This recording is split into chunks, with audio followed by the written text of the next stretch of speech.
Hey guys, I wanted to welcome you to our webinar on ACE framework and the bulletproof creatives process. My name is Renata. I'm a head of business development within Aptica, hyper casual games lover, and very passionate about the mobile market.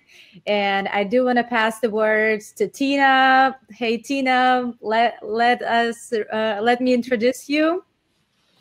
Awesome.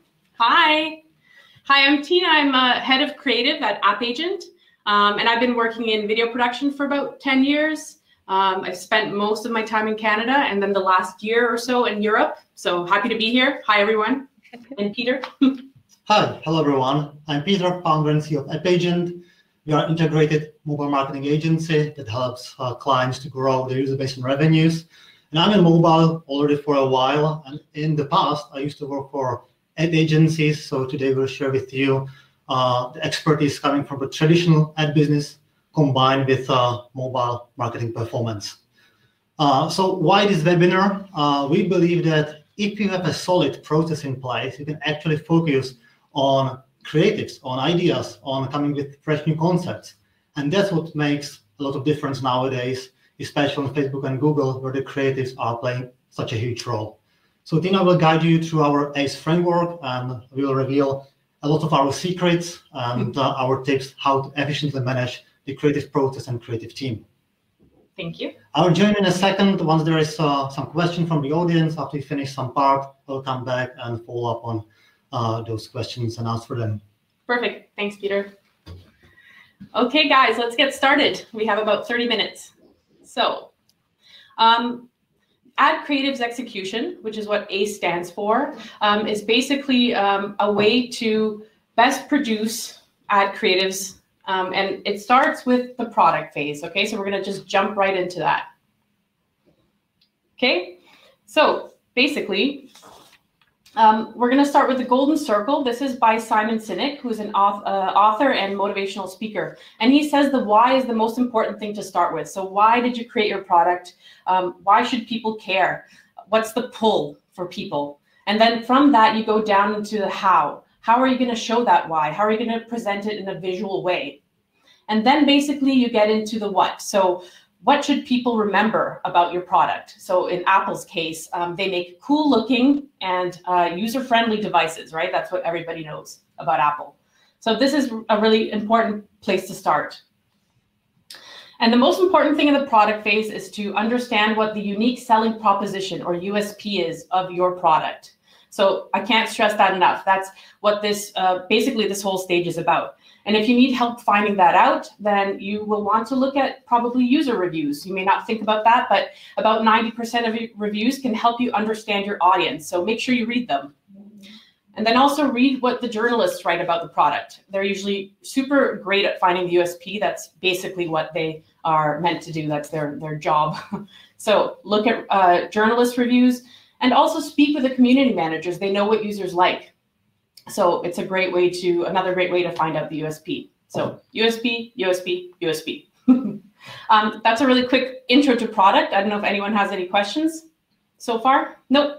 Okay, we'll move right into research and I'll pass it back on to Renata. Hey, once again, so well, research. Lots of the publishers skip through that part pretty fast, but then I do want to highlight that not all of them, but lots of other publishers dive into the creative research. Why it's important? You can create the catchy plots, definitely, because studying the research, studying what your competitors doing, would give you an idea what's now trending. You will be able to catch those trends first, and create maybe some ideas even before spending a dime on your user acquisition, versus you will have maybe some of your own ideas in your mind, which you will start testing, spend some budgets, and it might not be even effective. So that's one of the reasons why it's very, very important to go into the creative research, see what actually top publishers doing, what are the trends within the creatives. And then we're moving on to the catchy plot of your own creatives and the good creatives overall. Why it's important? Because you will have a higher CTR, obviously, and the higher CTR definitely would lead you to the higher install rate. This is just the way math works. And then the higher eCPM, and we definitely all strive for the higher revenue numbers, and good creatives can affect that directly. So you would definitely need to do your research on the creative sides and what's trending. However, it's not the same for all of the applications. There's definitely lots of the apps on the market. Some of them are gaming, others are not gaming. And then, for example, hyper-casual applications pretty often do playable ads, and it's working for them very well because it's very easy to represent the gameplay for the hyper casual games versus for the social and utility apps. It's very common to use video creatives, banners, and I also do want to show to you some of the things that you would need to highlight for yourself when you do your research. So once you do your research, you would need to highlight a few important things. So let me show it to you. So just as I mentioned, for example, hyper casual games do often playable ads, and you would definitely need to not only study like the playable ad as itself, but you would really need to dive into the plot of the playable ad. So for the puzzle gaming, so for example, you would need to even notice what colors the square is, for example. So how is it moving? What sounds on the background? How many seconds it provides for the users to play? So all of those metrics on your competitors is very important for you to study before you actually would dive into creating your own playable ads. Well, on the other hand, the video creatives, which you would definitely also need to take a look at closely, because there's lots of video networks, and it also works pretty well for not only social but also gaming apps. So you would also need to watch the plot, see what it provides, compare even it to the game while downloading the game to your phone, hear the sound. So there's definitely lots of the research needs to be done, not only by looking at the preview of the video, but the whole plot itself. Another part that you would definitely need to highlight for yourself, especially when you look into specific networks, is the creative ratio. Because for some of the networks, some of the ratios works better, others not so well. Therefore, you would definitely need to take a look at those directly if you go and look into the specific network which you're planning to cooperate in with. So all of these things are very important. You would need to see the fresh ideas, the creatives that your competitors or the similar applications running very actively. And then, just as I mentioned, all of this would lead to higher revenue numbers. So just to highlight all of that I've said, you would need to study the creative of your competitors and the market overall in terms of the ad creative to outrun your competitors in trends, catch them first, and apply to your own creative strategy.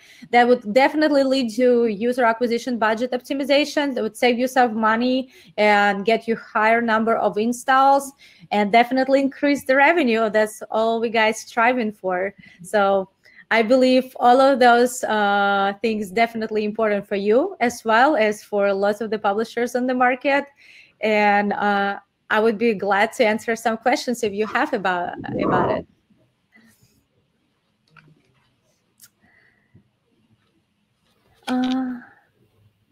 Okay, so I think we're good to move on further.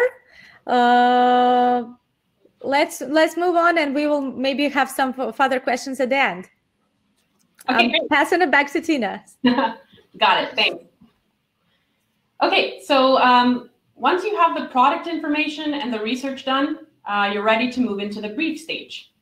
So I think most of us know what a brief is meant to be, but one thing you might not realize is that often we see marketing and product teams disconnected. So this is a good time for those teams to come together and really align on the product and how you want to market the product. And the way that we look at it is if there's no brief, there's no job. So make sure you write a really clear and detailed brief. Writing a brief really forces you to get clear on what you're asking, and it reduces friction in the process. So it's super important to write it down, even if it's for a short little project, maybe 2 hours long video, a video that's going to take about 2 hours to produce. You still want to get the important information down into a brief. So obviously, probably the bigger, beefier brief is going to be, the more complicated the project is. But make sure you write it down, and also make sure you reference production quality, visual style, pacing. Everything is super important. This is the first thing that your creative team is going to see, and that's where the concept development and the creative strategy is going to start. So everything that's important should be in this brief document. So this is just an example of a creative brief that we've created, and we've highlighted some key parts of the brief that we think every single time we need to fill out. We noticed just based on our own experience. So most of this stuff you've probably seen and used, but competitors and top ads, we really highly recommend that you use that. As Renata mentioned, the research portion is really, really important, and you can get a lot of great inspiration from what your competitors are doing, and especially their top ads. Also, make sure you include some visuals in the brief because your creative team works visually. So the more visuals you can include, the better.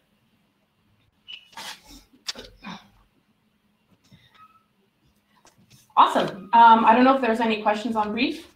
Okay, moving right along to the strategy, which is a little bit beefier.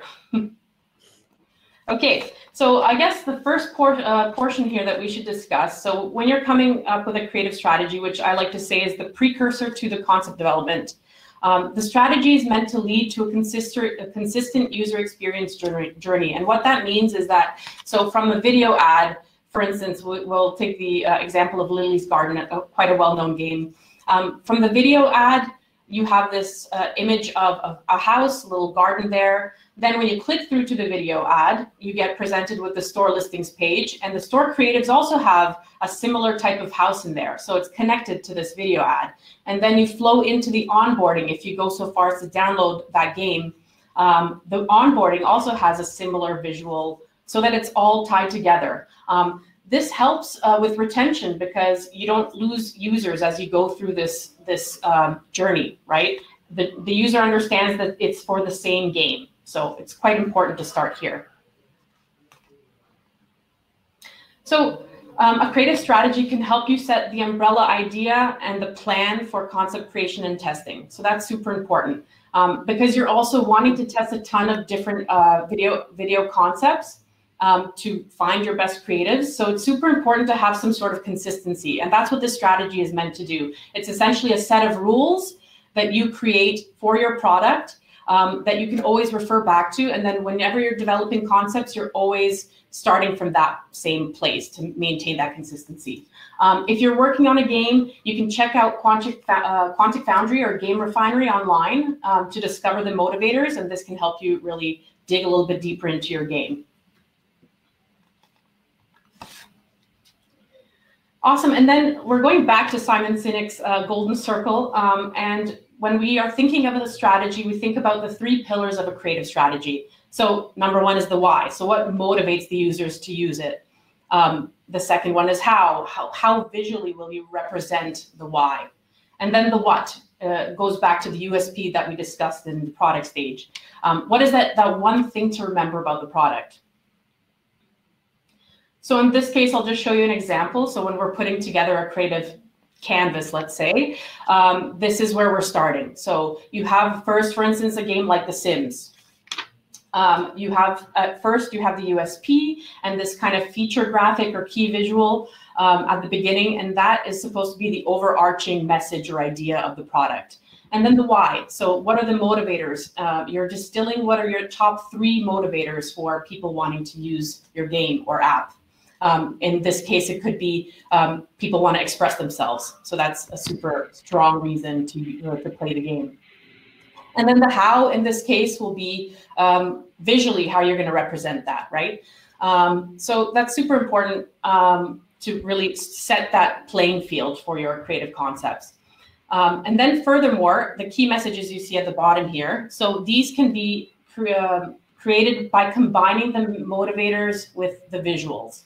So in this case, these are both for store listing creatives and also for UA creatives, so video ads. This is the key messages that you can always refer back to and then develop concepts around these key messages. So it's like Lego building blocks that you kind of place together to come up with different strong basis for your concepts. And this can be applied to any type of product. So it can be for games, apps of any type of genre, basically. So this is just like an example of when you sit down with your team, hopefully your product and your marketing team sitting together, you're coming up with this canvas together, essentially. So you want to essentially identify these three pillars, right? This document would be super great for external collaborators. So if you're working with freelancers or if you're working with an external agency, if you have this document ready, you've done a ton of work and everyone was going to be super impressed. So, try to do it. I think I really highly recommend that you spend the time up front. You'll save yourself some headache in the future. So this is your football pitch defined essentially for the creative concepts. Okay, I don't know if anyone has any questions on the strategy. I don't think so. Nope. Okay, then we'll jump right into production. Okay, so in this case, we've included concept development in our production stage. But basically, once you have a strategy defined and everyone's aligned, then you can work on your concepts. And so take the storyboard seriously. A lot of people don't, especially if you're working on, a video that's going to take days and days or even weeks to produce. You need to invest that time up front. So we say about a third of the time should be invested to the storyboard up front and then the 2/3 to the production. So, if you're going to create a video that's going to take you 2 hours to finish, then you're probably going to spend whatever the math is. I can't think of it right now. To just invest up front, maybe 10 minutes, 15 minutes to create some sort of storyboard, or at least even some copy or explanation of what you're doing. But you're going to be working a little bit more tightly together with that person. And include references or inspirational videos in your storyboard. So from Facebook Ad Library or Aptica, great place to grab these videos and include them for your motion designers, basically. You want to be as clear as possible for your motion designers so that the process doesn't have any friction. And one thing that people might not think about, but you don't need to spend time polishing your video until you know it's a best performer. We do see a lot of best performers are videos that aren't polished and might even look like a PowerPoint presentation. So in some cases, don't polish your video until you know that it's a best performer, and then invest that time to make it look super stunning. So it's an interesting point. So this is an example storyboard for War Robots by Pixonic. So we created this video for them, and it took about 150 hours to produce. We actually recreated a 3D battle scene for this video. And so because it was quite a big project, we were really super detailed with the storyboard. So in this case, you can see we have the timelines, we have action, and if there's any sound associated in that frame, we have it all laid out. And I'm just going to really quickly play the first few seconds of the actual video so you can see. I think I might have to.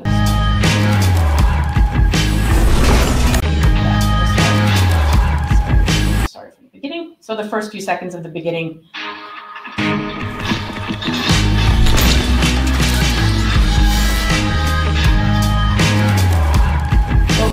That's all I wanted to show you. But actually, if you go back to the presentation, you can see it's very similar to the storyboard. So that's a win, right? If the video ends up looking like the storyboard, then you've done a good job.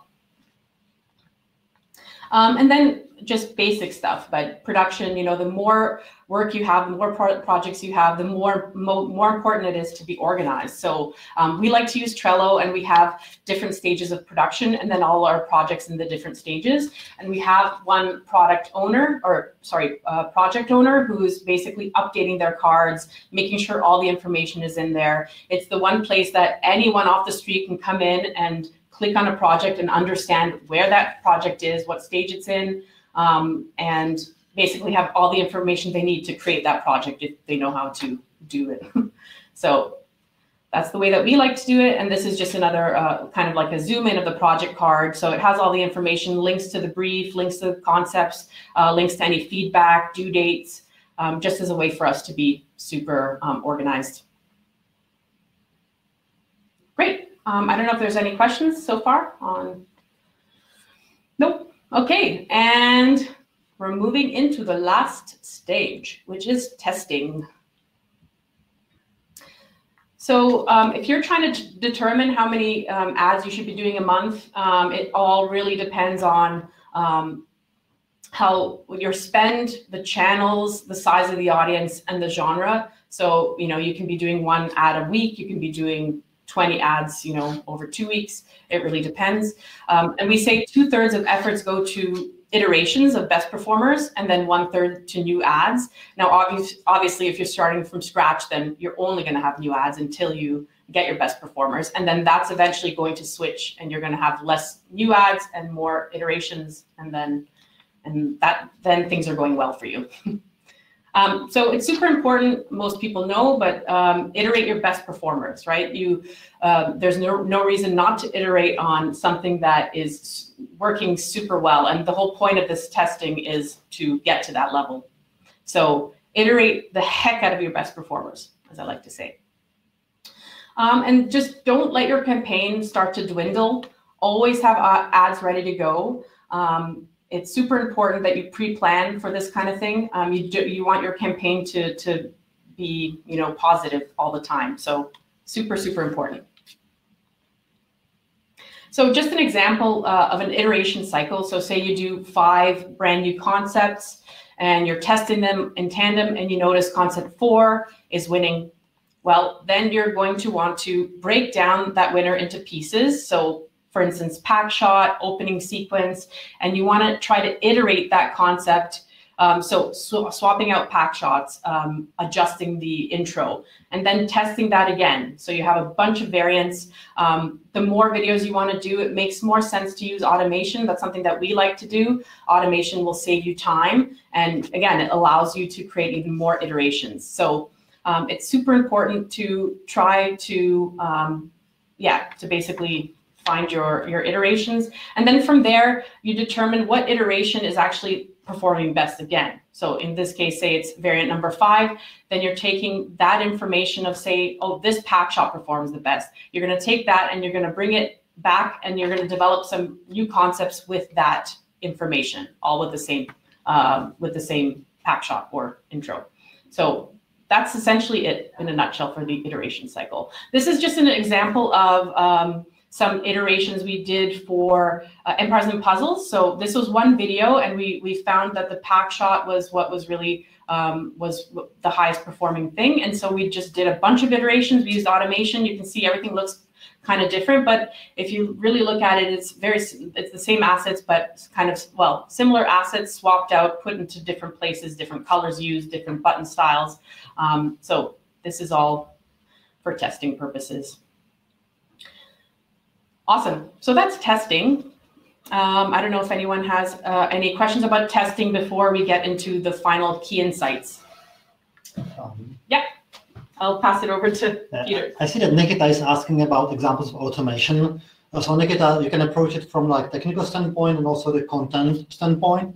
So from the technical, you can use, for example, Adobe After Effects and create basically containers for different parts that Tina mentioned. So the opening sequence, the character that's appearing in the ad, the gameplay sequence, or the pack shot. And then you ideally also have the library of those assets, which are automatically imported into this main template and exported as a new file. So then you might have like dozens of versions of one ad, where these components should be marked in the name of the file. So for example, character A, sequence 5.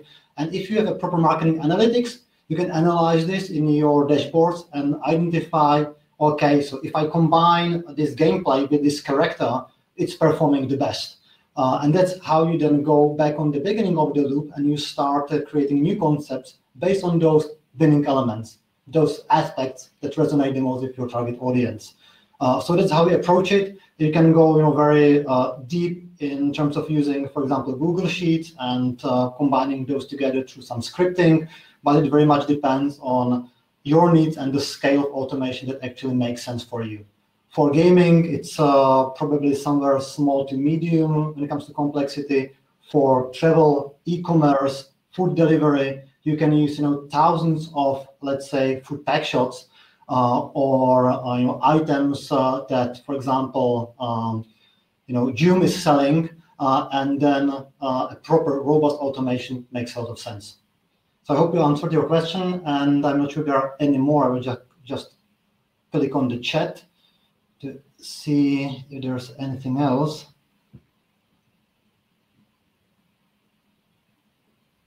Yeah, so Oliver is asking about these variables. So what we see is usually working is, of course, the opening sequence, the first 3 seconds. That's making a huge impact. Then the gameplay and packshot in general, so these 3 parts. And you usually should go after like major changes. So, something was really distinct from the user standpoint. But you can also experiment with music for, let's say, stories. This makes a lot of sense. Then packshot makes less sense on Facebook, where people usually don't watch the full video, but then it makes more sense if you're running ads on rewarded video networks. So again, the placement of the ad and the ad network defines what makes sense to iterate. We try to keep it simple, usually like 5 elements maximum, because if you multiply it, you're immediately getting to dozens of versions of a single video. So Avinash, if you go to our YouTube channel and you write App Agent CAT, like Creative Automation Tool, you will find a video where we demonstrate how the automation works in quite like simple and understandable fashion. All right, so also Felipe is asking something, give me a second. If you see very different IPMs across channels, that's impression to install. There are like multiple abbreviations for this, but yeah, of course, that differs a lot. So for example, it also differs by the placements on Facebook, feed, audience network, or stories. They all have a very different IPM. And that's basically the KPI that's used for creative evaluation when it comes to the top of the funnel. So basically, how many people install the product compared to impressions, how many the ad was shown to your target audience. So it differs a lot, and you should be aware also it differs within the same network, depending on the placement of the ad. So I hope I answered this one. And yeah, seems that we are good now. So if you have any more questions, then we can definitely answer them either later on or by email. I think there's some key insights, which maybe Tina can take, and then there's email at the end, so you can send your questions even tomorrow. Thank you. Yeah, so to tie it all up, basically, just some key insights. Number 1 would be understand why you created the product, what motivates your users, be clear on the USP, super important. Number 2 would be do your research, know your product, check out the creatives of your competitors. A lot of people like to be lazy and maybe skip a bit of this stage, but it's super important. So do your research. And write a clear brief that your grandmother would understand. Get it down into writing. It's super important. Develop a creative strategy first to help you see the big picture and define your playing field, as opposed to just jumping right into just creative development. And yeah, don't spend extra time polishing your videos until you see that they perform well. When they perform well, then polish them and iterate on them and do whatever you want with them. So that's it. I guess I don't know if there's no other questions for now. Then please feel free to email me, tina@appagent.co. If you do have any questions later on, I'll be happy to answer them. Yeah, if you also know anyone that's looking for a new position, please do reach out to us as well. So thanks so much, Renata. There is another thing that I do want to mention on Felipe's question regarding the IPMs across different channels. You need to definitely also take a look into creatives on that part, because if the banner works very well on Google, let's say, it definitely doesn't mean that it's going to work well on the Facebook and have same KPIs. So keep in mind that social media, let's say, have different KPIs for certain creatives, and then let's say if you advertise through in-app networks, that they would, for the same creatives, it might have completely different KPIs, because it's just different audience, different format of the creatives needed. And then another questions which we unfortunately skipped through regarding the eCPM, which I mentioned. It's simply if how it leads to the higher eCPM. Good creative leads to the higher CPM. It basically creates the higher margin and therefore higher CPM. Just because if your CPI is lower, your margin is higher. So it's pretty simple and straightforward. On further questions, I would be happy also to answer by email. My email is renata@apptica.com. And so there's actually another questions regarding the mislead creatives. How is it good for a brand, Victoria? I'm not sure I have a correct answer for that question. We all know the very popular creative of mislead with keys that you need to kind of open, and it's very popular even without naming the publisher. Lots of the publishers that using, and at get very high attention with the users. And even though I read an article that users asked to create the game of this kind, so it's definitely would create the higher click-through rate. But in terms of the install rate, maybe as well. But then at the same time, your users, once they find out that the game is not about that, they might leave. So how it's good for a brand is more about your decision and the leap of faith that you want to take. But definitely it might work at certain point. I would like to follow up on this topic as well. Personally, I hate fake ads because I think it's negatively influencing the whole market, because at some point people will be less engaged with ads, being suspicious. But there's a reason why there are fake ads. If you are launching a new product, you are usually presenting the core features in terms of games, and we have 2/3 of the audience today from gaming companies. You are showing the gameplay itself. That can work for quite some time, but at some point, if you have produced, 100 ads showing the gameplay, your target audience very likely already saw that ad before. So you need to include something new, and that's emotions. And that could be through some cinematics, some sequences that really resonate with the audience. But again, after a while, this is also exploited. And then fake ads make sense, because you can create basically any story, any visual eye candy to capture the attention. What I believe is the right approach is to build the fake ads around the core experience. So if you have a puzzle game, let's make a fake ad where the type of puzzles will be more or less the same as in the game. It could be looking very differently from the visual standpoint or mechanical standpoint, but the challenge and the feeling, the emotion behind it should be the same. Because if this remains consistent with the game experience and people install the game, no matter the game will be different, they will enjoy it.